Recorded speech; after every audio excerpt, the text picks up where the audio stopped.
Hey guys, welcome back to George Basics. In this video, I will show you how to fix your Roblox Account Manager if it's not working. First of all, you need to open your Roblox Account Manager folder, and then you need to right click on Roblox Account Manager and go to the properties. Right here, you need to go to the compatibility settings.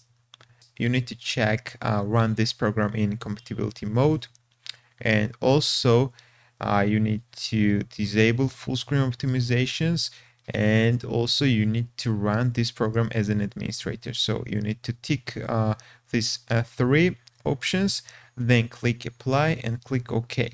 Now you need to open your Roblox Account Manager. It may ask you your password, so you need to enter your password.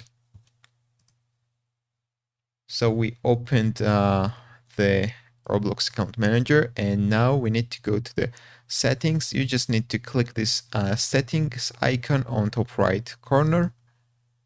Then you need to check multi-Roblox and also auto refresh cookies. You need to tick these two things. Then you need to leave all of these things like they are in developer.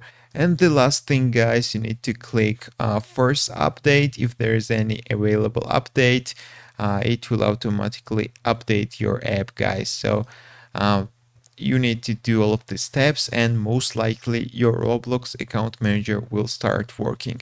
That's all I wanted to show you. If this video was helpful for you, don't forget to click the like buttons and don't forget to subscribe.